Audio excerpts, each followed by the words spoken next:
गांधी ने चेतावनी दी क्या लाला रामदेव की दवाइयों की फरवरी 2020 की बात। दो आलोक सुन लीजिए, आलोक फरवरी 2020 जो है प्राइवेट आलोक सुन के क्या आप बीच में बोल रहे हैं? आलोक सुन के अच्छी तरह सुनिए, धमाका है ये।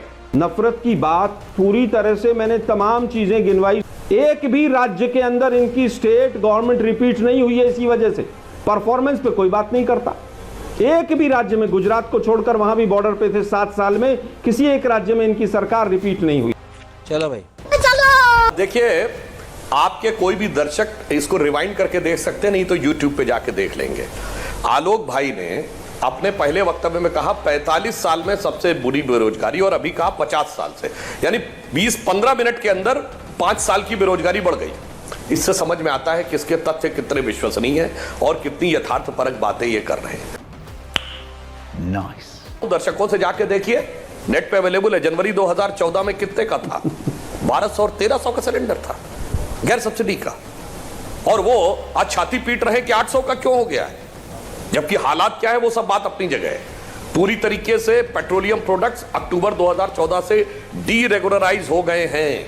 अब सरकार का कोई नियंत्रण नहीं है, जैसे पहले होता था कि हस्तक्षेप करके मूल्य नियंत्रित कर दे। अब एक ही रास्ता है कि आप अपना टैक्स घटा दीजिए।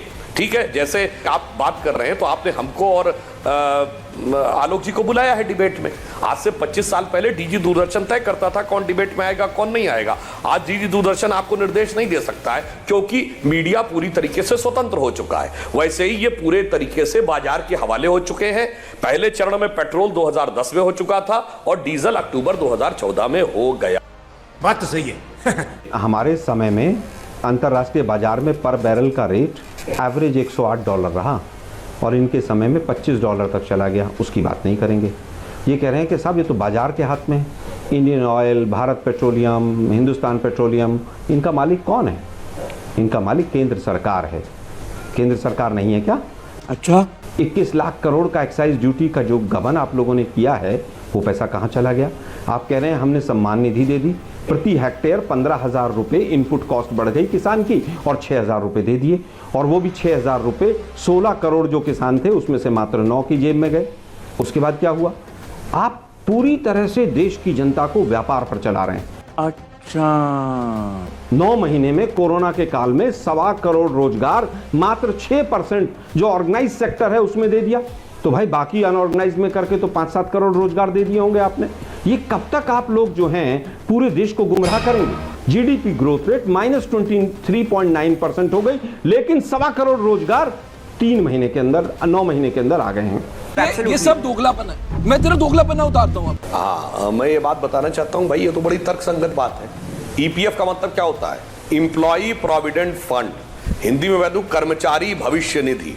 जब कोई कहीं कर्मचारी बनता है तभी कर्मचारी भविष्य निधि उसमें अंशदान दिया जाता है, जिसमें एक एम्प्लॉई के हिस्से से जाता है और एक जो आपको रोजगार देने वाला नियोक्ता है उसके द्वारा जाता है। तो वो बड़े हैं तो स्वाभाविक रूप से आपको दिखाई पड़ेंगे।